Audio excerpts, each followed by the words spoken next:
The day we buried my wife, my heart broke in ways I didn't think a man could survive. But what truly shattered me wasn't lowering her casket into the ground. It was the look on my son's face. Not grief, not sorrow. No. What I saw in his eyes was hunger, the greedy kind, the kind that tells you a man isn't mourning his mother. He's counting what she left behind. I stood there clutching my cane, staring at my only child as he leaned in to whisper, "Dad, you'll sign everything over to me, right? You don't need much at your age." My wife's grave was still fresh. The priest hadn't even finished the final prayer, and already my son was carving me out of the picture like I was nothing but an old burden. I swallowed the ache in my throat, but inside a storm brewed. He thought I was weak. He thought I had no fight left in me. What he didn't know was that my wife had left me something he'd never touch, not as long as I had breath left in my body. And that secret, that one house he didn't know about, became the very tool I used to teach him a lesson he'll never forget. I wasn't born with much, and I never expected life to hand me anything easy. I grew up in a small town where men were judged not by their words, but by the calluses on their hands. My father died young, leaving my mother to raise us with scraps and prayers, and I swore back then that if I ever had a family of my own, I would do whatever it took to keep them safe. When my son was born, that promise turned into my life's mission. I can still remember holding him for the first time, his tiny fists clenching, his cry filling the hospital room like a declaration. In that moment, nothing else in the world mattered, just him. I didn't care how tired I was, how little we had. I just knew he would never feel the kind of hunger I once did. So I worked. God, I worked until my bones screamed at me. I took every shift the factory offered, and when the factory gates closed at night, I went door to door offering handyman services. Leaky pipes, broken fences, hauling wood. I did it all. And when neighbors asked why I never stopped, I just pointed to my son and said, "Because he deserves better." I remember winters when the cold seeped through every crack in our old house. I'd pile extra blankets on his bed, even when I had to sleep in my coat on the couch. I remember skipping dinners, telling him I wasn't hungry, when really I just wanted him to have the last of the stew. He never knew. Or maybe he did, but he was too little to understand. All I saw was his smile when his belly was full, and that was enough for me. Raising him alone wasn't easy. His mother, my first wife, passed when he was just a boy. I was left with a child who needed love and a grief that could have drowned me if I let it. But I couldn't let it, because every morning those little feet padded down the hallway and those little arms wrapped around my waist, and I knew I had to keep going. I learned how to braid hair for his school play when he needed to look neat. I learned how to cook something more than eggs and toast, even if most nights it turned out burnt. I learned how to smile even when my chest felt hollow, just so he wouldn't see the emptiness in me. We had our little rituals, too. Friday nights meant movie nights, even if all we had was popcorn and an old VHS. Sundays, I'd take him to the park, pushing him on the swings until the stars came out. He'd laugh, that pure laugh kids have, and I'd think, this is it. This is the reason I'm alive. Money was always tight, but I made it work. I patched his shoes with tape when I couldn't buy new ones right away. I sewed buttons back on his shirts with clumsy fingers that were more used to tools than needles. I never let him see the bills piling on the counter or the worry in my eyes when the car broke down again. I just kept telling him, we're fine, we'll always be fine. Because that's what a father does. He takes the weight of the world and hides it so his child can feel light. Years passed and he grew taller, stronger, more independent. I was proud, so proud, watching him walk into high school, then college, with his head held high. I never missed a game, never missed a performance, no matter how exhausted I was. Even if I had to work all night, I'd show up in the stands, clapping until my palms burned. I wanted him to know he was never alone, not for a single second. And when people ask me if it was hard raising him alone, I just smile and say, he's worth every sacrifice. Still, there were nights when the loneliness hit like a hammer. When he'd be out with friends, and the house echoed with silence. When I'd see couples at the grocery store, laughing over which bread to buy. And I'd feel the ache of being nobody's choice. I buried that ache deep down, because I couldn't let it show. But it was there, gnawing at me. That's when she came into my life, my second wife. I hadn't expected love to find me again. I thought those doors were closed for good. But she walked in with her gentle smile and her steady hands, and suddenly, I wasn't just a father anymore. I was a man who mattered to someone. She didn't replace my first love, but she added warmth where I thought none could grow. And more than anything, she accepted my son as her own. We didn't live rich, but we lived steady. She was wise with money, always saving a little extra, always thinking ahead. When I wanted to buy a new truck, she shook her head and said, "We'll need that money later." When I wanted to take her out to dinner, she said, "Let's eat at home, so we can put something away." At first I thought she was being too careful, but then she surprised me one day with papers. She had saved enough for us to buy a second house. Nothing fancy, just a small place across town. She smiled and said, "We won't tell anyone, not even your boy. This will be for emergencies." I laughed at her then, teased her about being secretive, but she only shook her head and said, "You'll thank me one day." I didn't realize how right she was. That little house became a symbol of her foresight, her love. We spent weekends fixing it up, painting the walls, planting flowers out front. We'd sit on the porch swing, sipping coffee, dreaming about maybe retiring there one day. It wasn't much, but it was ours. And in those moments, I felt peace. For once in my life, I wasn't just surviving. I was building so. Me thing, not just for me, but for us. Even so, my son was always in the center of my heart. Every decision I made, every penny I saved, it was always with him in mind. I thought I was showing him what love looked like, what sacrifice meant. I thought I was raising him to value family over money. But I see now, maybe I gave too much. Maybe I shielded him so much from hardship that he never learned gratitude. Still, I can't regret the life I gave him. Because no matter how things turned out later, I know the truth. Every scar on my hands, every sleepless night, every empty stomach, it was all worth it, because he was my boy. And that's who I was, before the betrayal. A father who gave everything. A man who worked himself to the bone. A husband who found love again when he thought life was over. A man who held on to hope that family meant loyalty. I was a man who believed my sacrifices would be remembered with love. But what came after my wife's funeral proved me wrong in ways that still sting to this day. The first sign wasn't a shout. It was a shrug. A shrug at the cemetery when I reached for his hand, and he pulled it back like my touch was a burden. A week later, he came by without calling, eyes hard, voice too steady for a grieving son. "Dad, we should sort things," he said, standing while I sat, like I was a client and he was the boss. I asked him to sit, to have tea, to talk about his mother. He waved it off. "We don't need tea. We need signatures." I stared at him, wondering if I'd misheard. "What signatures?" I asked, my mouth suddenly dry. He dropped a folder on the table like a gavel. Transfer of title, the house, the car, the accounts I know about. My hands trembled, not from age, but from disbelief. "Son," I said, "your mother has been gone for 7 days." He looked at his watch. 8. I felt something in me crack at that. "Can we talk about this like family?" I asked quietly. "We are," he said, "and family means efficiency."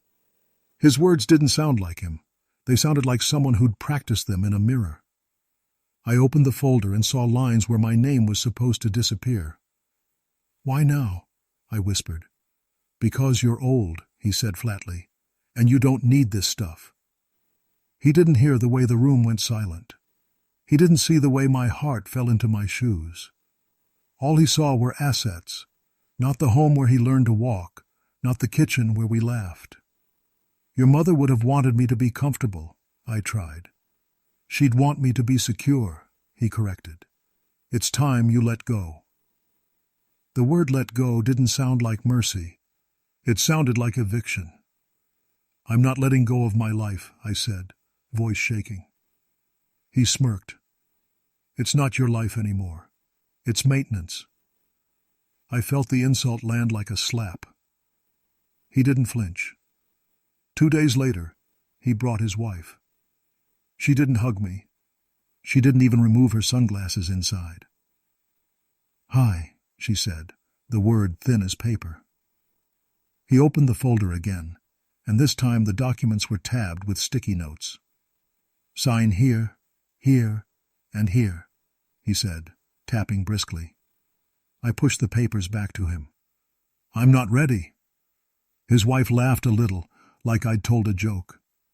Dad, my son said, we're being kind doing this in private. Kind?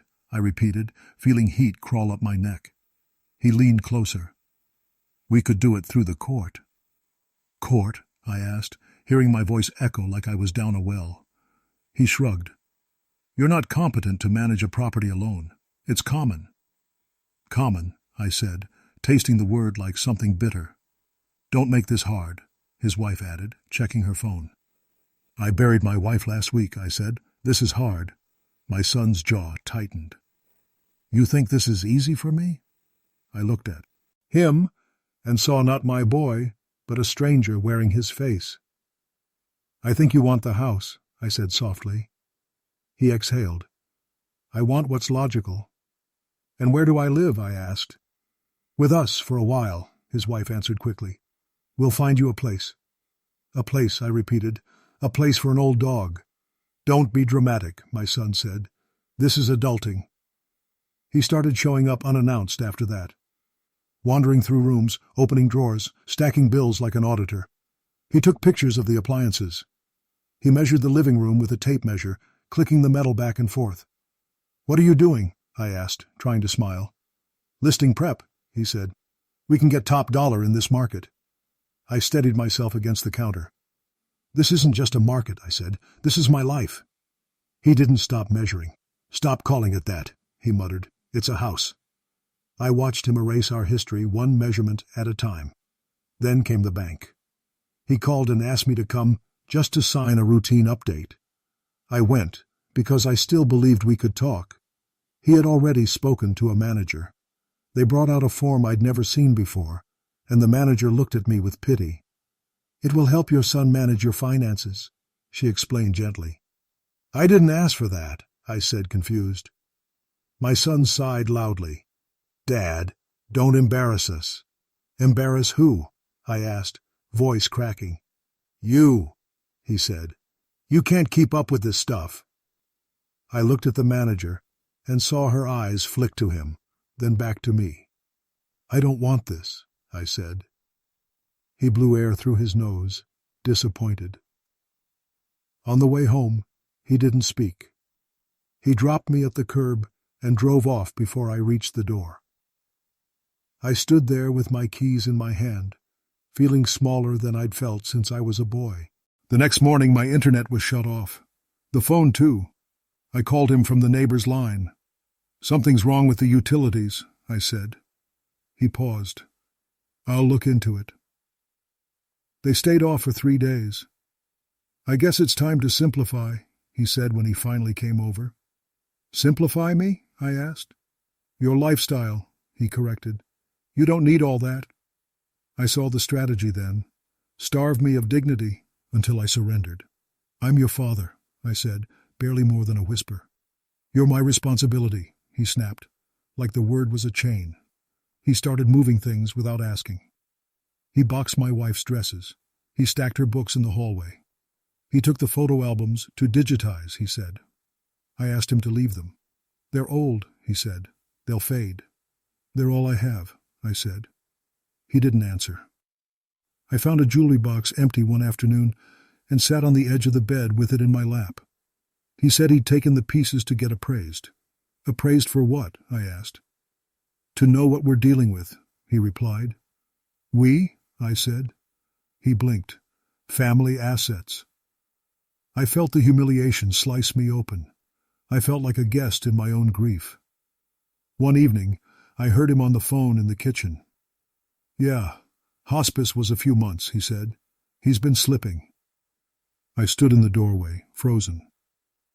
What are you saying about me? I asked. He covered the phone. It's my friend. Give me a minute. I waited. He didn't lower his voice. He forgets things all the time, he continued.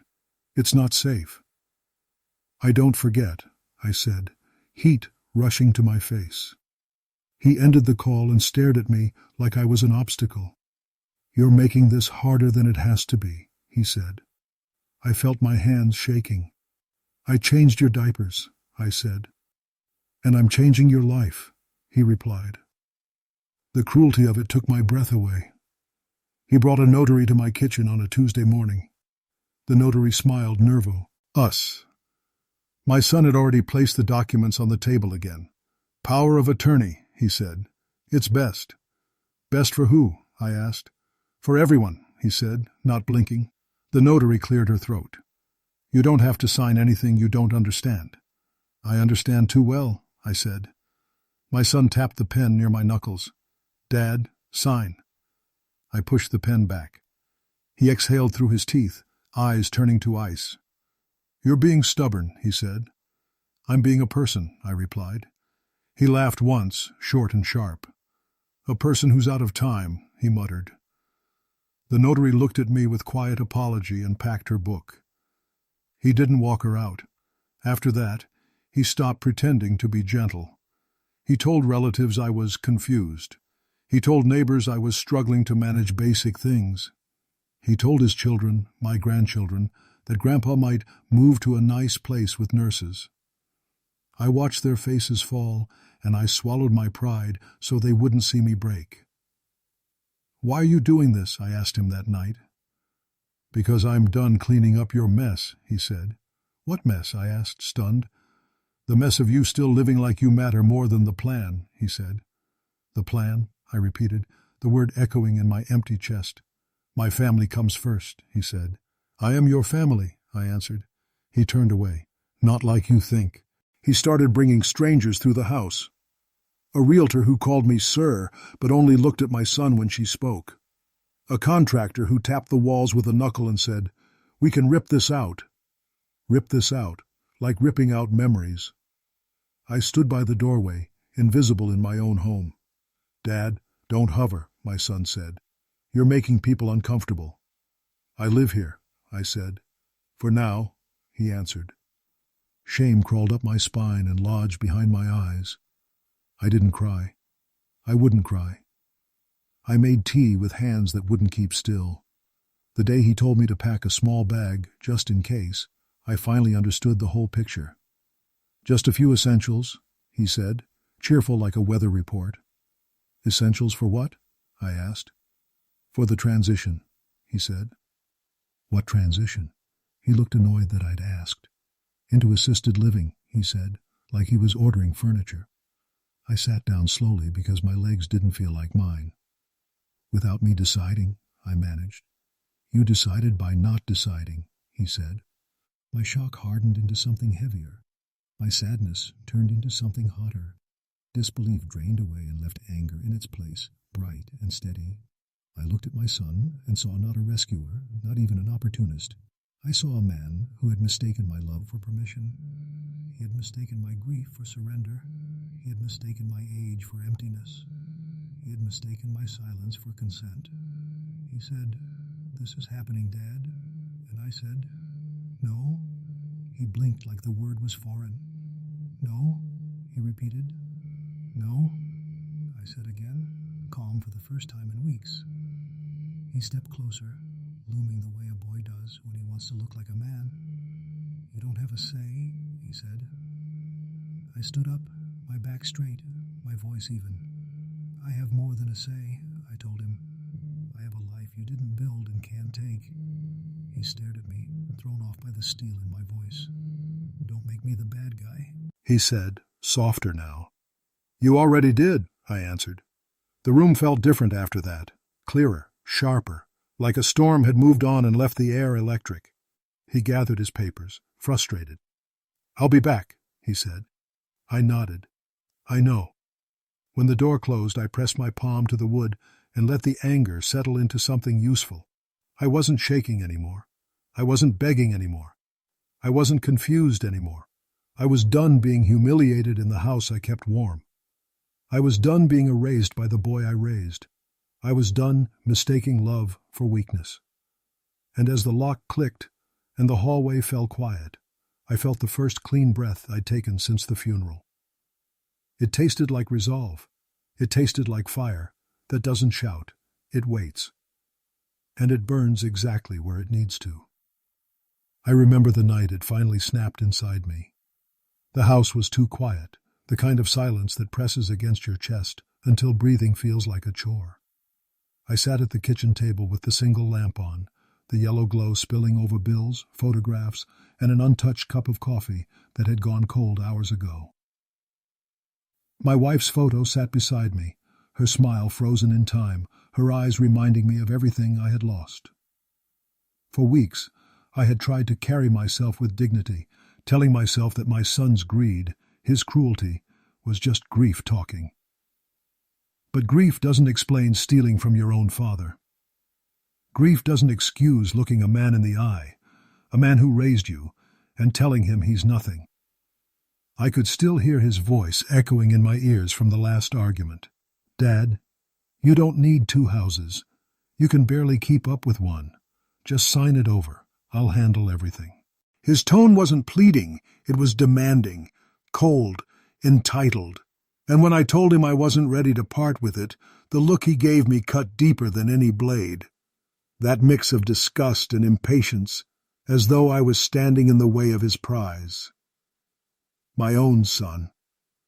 My hands trembled as I held the photo frame of my wife. Do you see what he's become? I whispered to her picture, my voice cracking. I remembered all the nights she stayed up worrying about him, his spending habits, his lack of responsibility, the way he always seemed to want more. She had trusted me to guide him. But how do you guide someone who sees love only as a transaction? How do you teach gratitude to someone who looks at you and sees nothing but an obstacle? The memories weighed me down.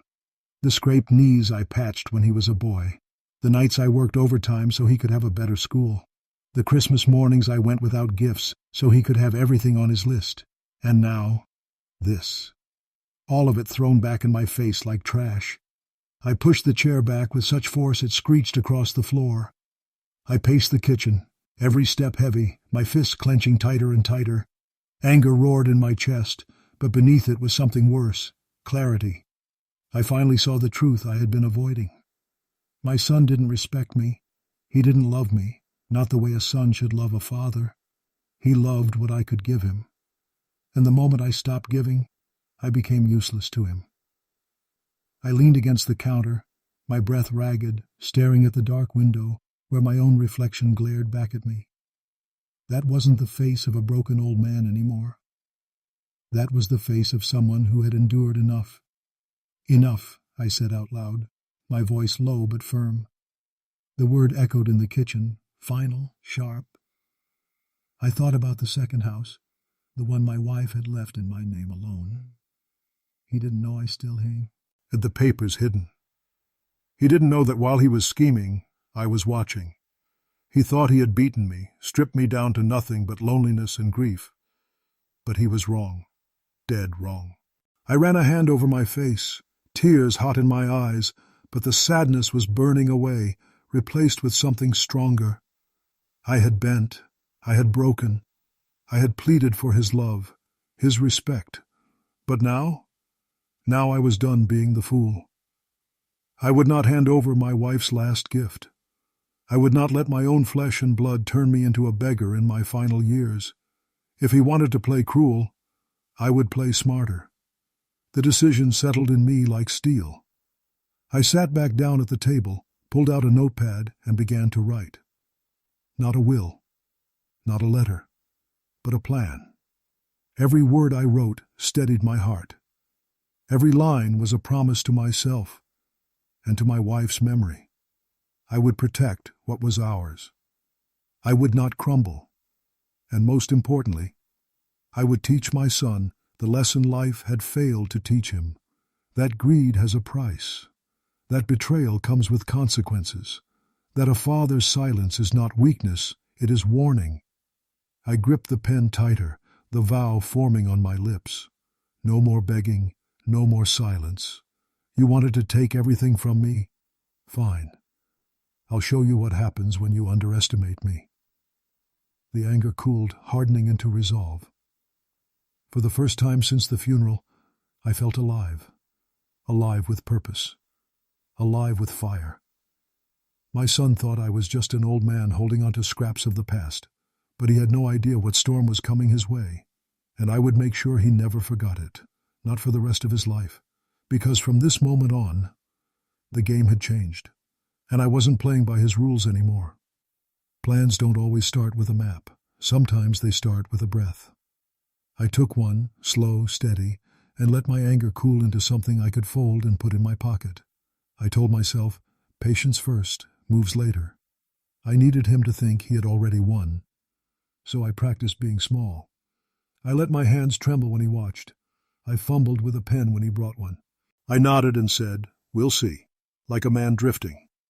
Inside, I was counting steps. Step 1 was time.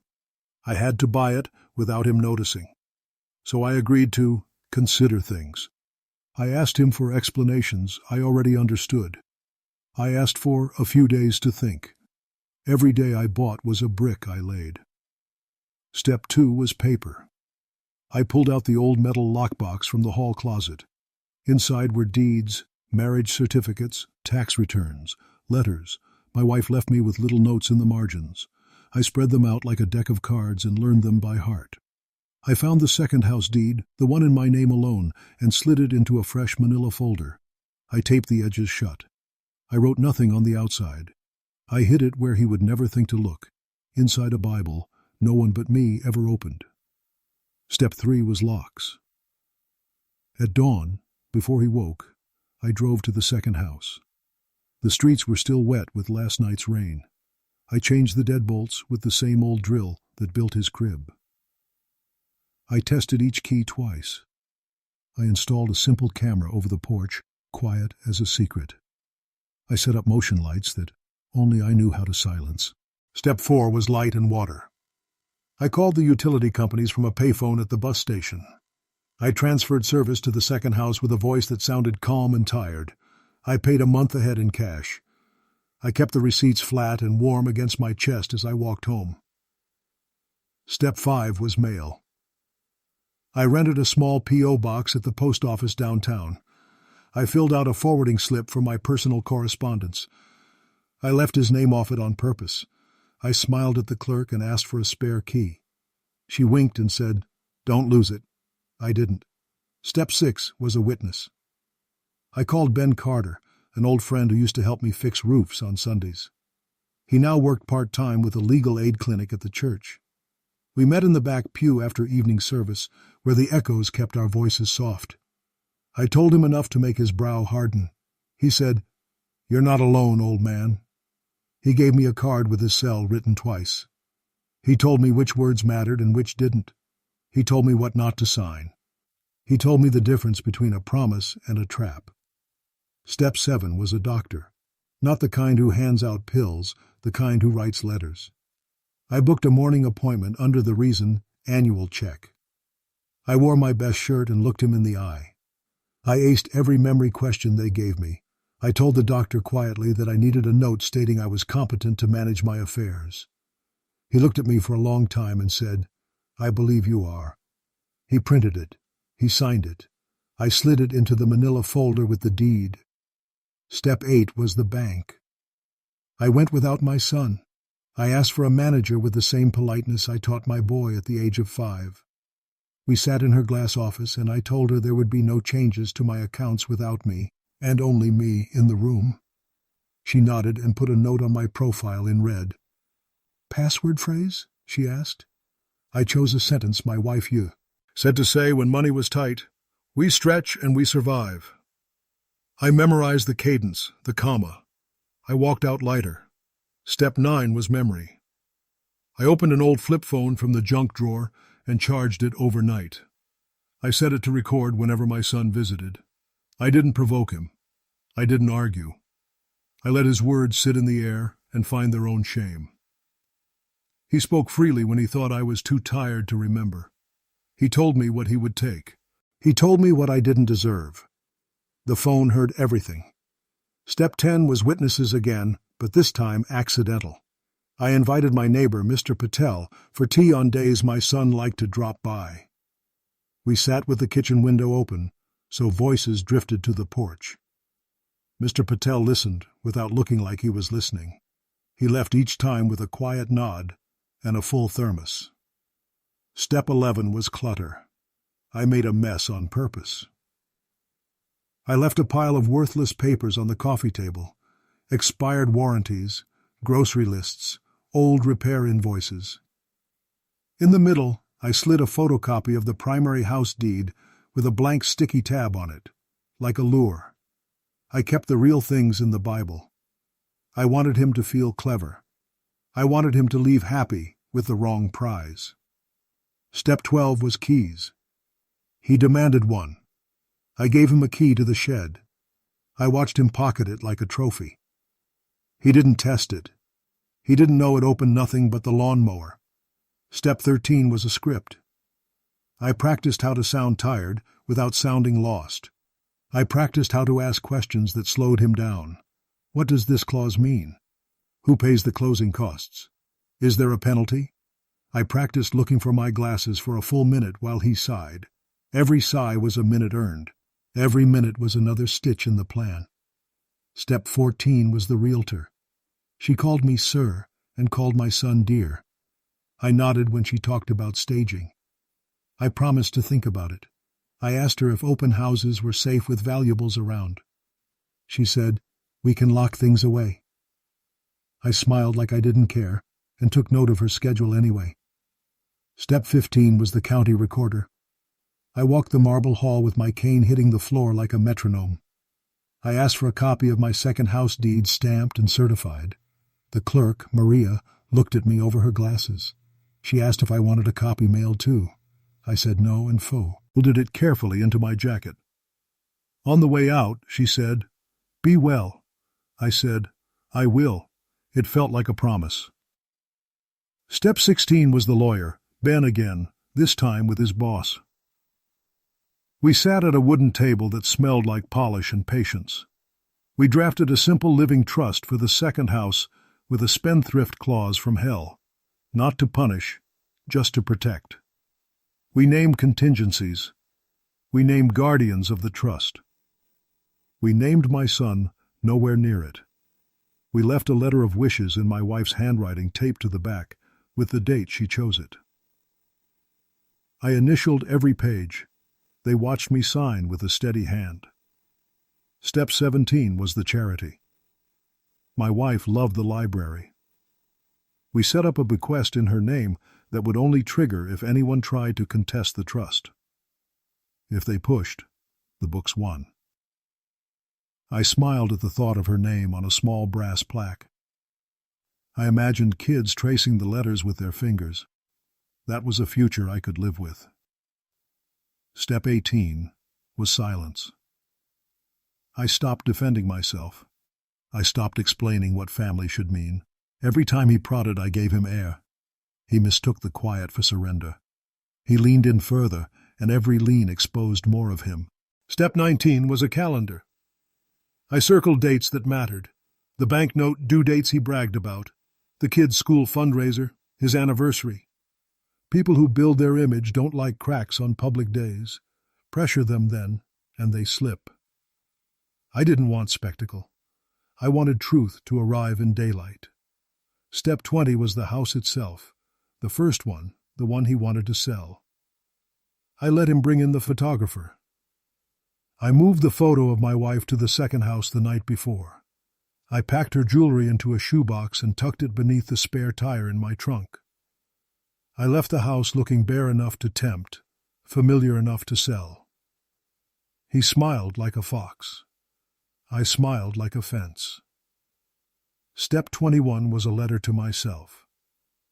I wrote what I would not compromise. I wrote what I would endure. I wrote what I would never forgive. I folded it and put it under my pillow. Each morning I touched it like a prayer. Step 22 was an ally I didn't expect, the notary who had come to my kitchen. She called me 2 days later. She said, "I see a lot of things. Take care." I said, "Would you mind witnessing one more signature, on my terms?" She said yes. I met her at the library. She witnessed the trust documents. Her stamp made a sound like thunder in a quiet room. Step 23 was a test. My son brought final papers again. I asked him to read every line out loud. By clause 4 he was impatient. By clause 9 he skipped whole paragraphs. I asked him to slow down. He said, "Just sign." I had heard enough. I signed something else. I signed a photograph for my granddaughter's art project and tucked the pen away with a smile. He didn't notice. He was already texting the realtor. Step 24 was money. I withdrew enough cash to live quietly for a month without touching a card. I stacked the bills in an envelope marked groceries, like in the old days. I hid it in the flour tin. I laughed to myself at the thought of him digging through sugar. Step 25 was a blessing. I visited my wife's grave before sunrise. I told her the pieces. Not all of them. She always loved a surprise. I promised her I would be gentle with the truth, but not with the lie. I left a daisy and walked away taller. Step 26 was moving without moving. I took the things that made a life: 3 shirts, 2 pairs of pants, her shawl, the good kettle, and placed them neatly in the second house.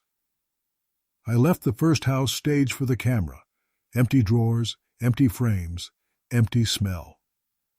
Absence is a kind of message. I knew he would hear it too late. Step 27 was the call I didn't make. Adult services, police, court, tools I could have used. I chose not to yet. Not because I was afraid, but because I wanted him to show himself first. I wanted the truth to come from his mouth, not my accusation. People argue with accusations. They crumble under their own words. Step 28 was the dinner. I scheduled it a week out and invited him and his wife to talk. I chose the second house as the place. I told him it was a rental I was checking on. He said, "You don't have rentals?" I said, "You don't know everything." He laughed. He would not be laughing long. Step 29 was the room. I set a small table with 2 plates and 1 photo, my wife smiling, placed where the candlelight would catch her eyes. I set a simple recorder under the napkins. I opened the window so the night could hear, too. I brewed the tea she used to brew, strong and forgiving. I did not plan to be either. Step 30 was the last rehearsal. I stood in the hallway and practiced my lines. Not threats, not insults. Facts, presented like dishes on a table. Here is the trust. Here is the deed. Here is the letter from the doctor. Here is what you said to me on a Tuesday at 10:04 a.m. I practiced the pauses more than the words. Silence makes men confess what they never meant to reveal. I kept one final step for myself. I wrote 2 names on a small card: the librarian who handled the bequest and Maria at the recorder's office. If anything happened to me, the card would find its way to Ben. If nothing happened, the card would turn to dust in my pocket. Either way, the plan did not live only in my head.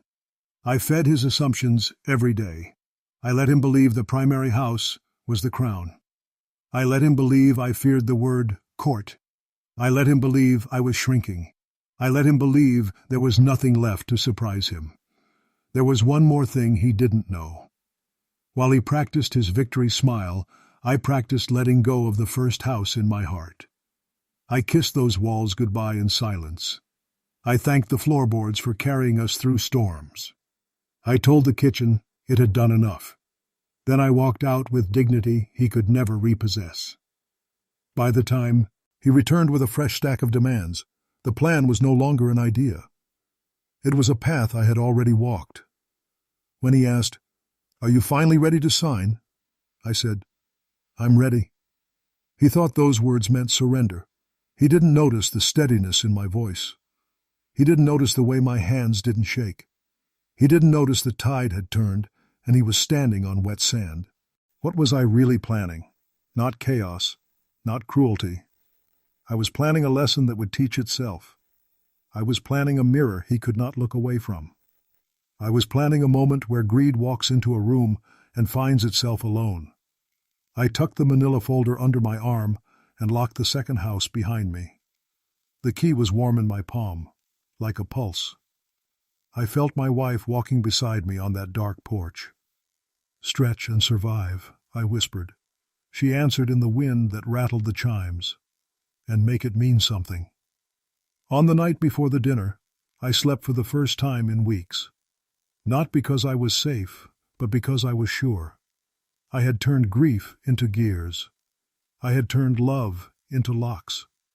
I had turned silence into a blade so clean it would cut without blood. I woke with no rush in me. Revenge didn't need speed. It needed timing. It needed proof. It needed a father who had finally remembered that his life was not a gift to be taken, but a boundary to be respected. When the clock struck 6 the next evening, I straightened my collar and smiled at my reflection. I saw the boy who swore he would protect his family. I saw the man who had worked himself into a corner and learned how to build a door. I saw a husband who kept one promise left, to honor a wise woman's foresight. I opened the door to the sound of tires on gravel. His footsteps were familiar. His confidence was loud. My plan was quiet and complete. And for the first time, I wasn't wondering if I could do this. I was wondering how he would handle the truth when it arrived. I set the tea on the table and waited for him to cross the threshold. I didn't need to raise my voice. I didn't need to threaten. I only needed to show him what he couldn't take. And in that still room, the one he didn't know existed until I let him, I felt my wife's hand on my shoulder. "Enough," she seemed to say. "Enough," I answered. And the plan she started became the plan I would finish. I always believed revenge wasn't about screaming or smashing things. It was about patience, cutting so precisely that the person didn't even realize they were bleeding until it was far too late. And as I sat alone in the dim living room, staring at the photo of my late wife on the mantel, I whispered to her, "This one's for you, and for the years I gave our son only to be spat on in the end." My first move was quiet, almost invisible. Just a series of polite conversations with the lawyer my wife and I had trusted, the same lawyer who had drawn up the will that left the second house to me. I asked him questions that seemed harmless. How much privacy do I have in keeping this deed? Can my son legally force me to share it? His calm answers reassured me. No, it was solely yours. That knowledge became my weapon. I played the grieving father on the outside, nodding when neighbors gave me pitying looks, sighing when relatives asked if my son was being supportive. But inside I was sharpening knives, metaphorical ones, while my son strutted around acting like the world already belonged to him. He had moved into the first house my wife and I built together without even asking me, claiming, "Mom would have wanted me there, Dad. You're fine where you are." I smiled weakly, hiding the fire under my ribs, and let him believe he'd won. The second house, the one my wife had secretly left to me, sat untouched, keys heavy in my pocket like a promise. While he was busy spending, drinking, and bragging to his friends about being the heir, I spent late nights in the study gathering every document, mortgage papers, bank statements, insurance policies, and the sealed letter my wife had left only for me. That letter was my anchor. She wrote in her familiar, careful script, "I know you, my love. You give and give until there's nothing left. This house is yours, a piece of peace, no matter what happens with our son. Do not let anyone take it from you." Tears blurred my eyes the first time I read it, but later those same words hardened into steel inside me.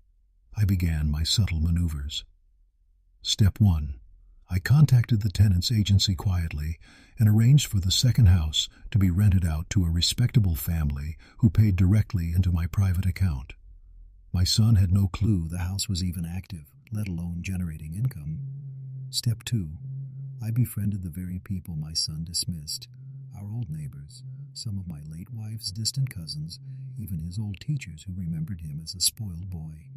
I planted seeds in conversations, careful hints about his arrogance, his cruelty, his neglect of me after the funeral. People talk, especially in a small town. Step 3. I staged opportunities for him to expose himself. I invited him over under the pretense of wanting to reconcile. I poured him a drink, sat across from him, and said, "Son, I've been thinking about how to honor your mother's memory. Maybe we can work together. Start something in her name." His laugh was sharp, bitter. "Dad, don't get sentimental. The money and the house are mine. You're just old.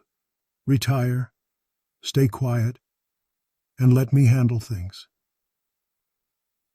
I leaned back, feigning wounded silence, while secretly recording every word on a small device hidden under the table.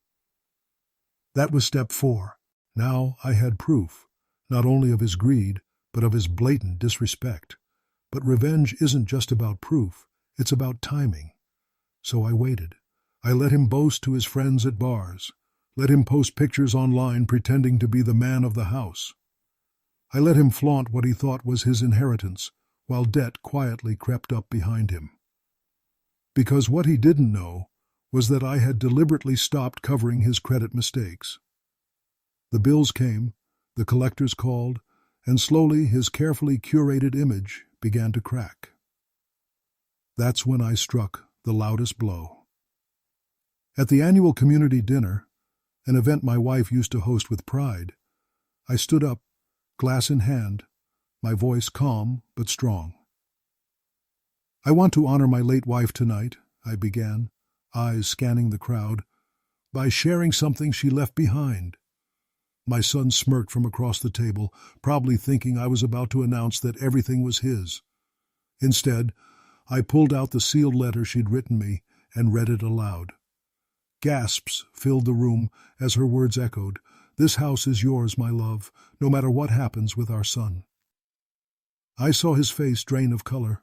Whispers surged around us, neighbors' eyes flicking from me to him, piecing together the truth of who had stood by my wife and who had abandoned me after her funeral. Still, I wasn't done. From my jacket, I drew the voice recorder and pressed play. His own voice filled the hall, mocking me, dismissing me, sneering about how everything was his. By the time the recording ended, you could have heard a pin drop. Then came the ripple of murmurs, judgment, disgust, not for me, but for him.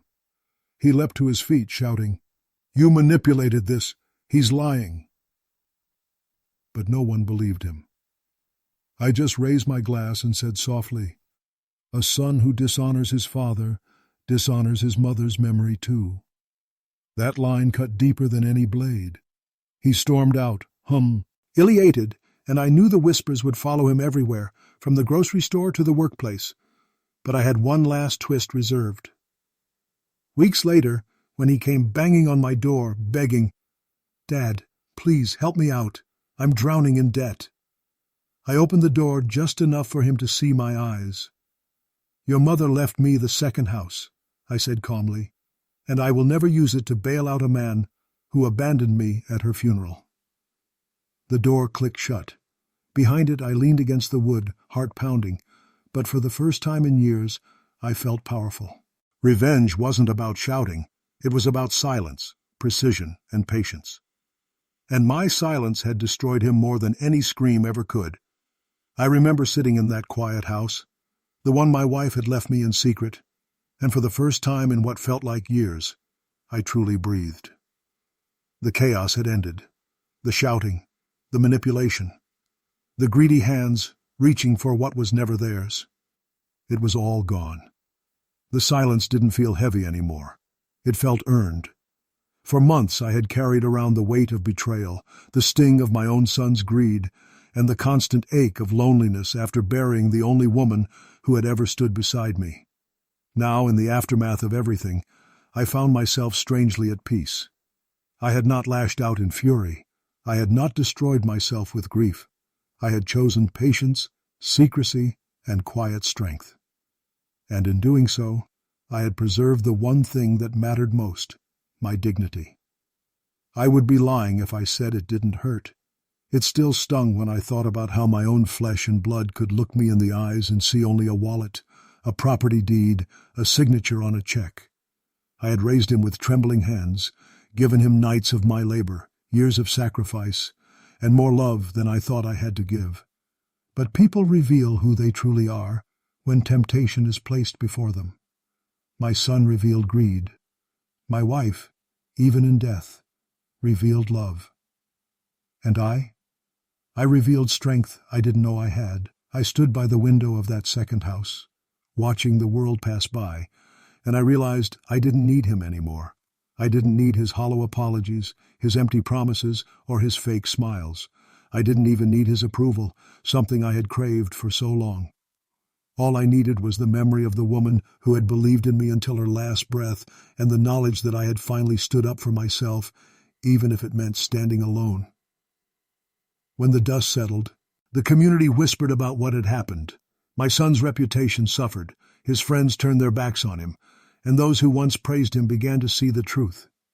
He had tried to take from his own father, and in doing so he lost not just property or money, but the respect of everyone who mattered.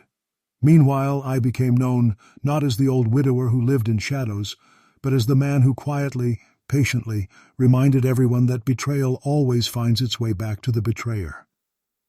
Did I forgive him? That question haunted me. Forgiveness, they say, is a gift you give yourself. But when the wound runs so deep, forgiveness feels less like a gift and more like a weakness. I couldn't find it in me. Not yet. Maybe one day, when I am older, when the house is quieter, when my heart has had more time to rest, maybe then I will let it go. But for now, the scar is too fresh. For now, my silence is my justice, and my distance is my strength. Some nights, I still dream of her, my wife, smiling with that gentle, knowing look she always had. In those dreams, she never speaks, but I feel her approval in the way she holds my hand. She knew what our son had become, and that is why she left me that house. She trusted me to protect it, to protect myself. And I did. For her. For me. For the years I spent breaking my back to hold this family together. And that is when I understood the moral of it all.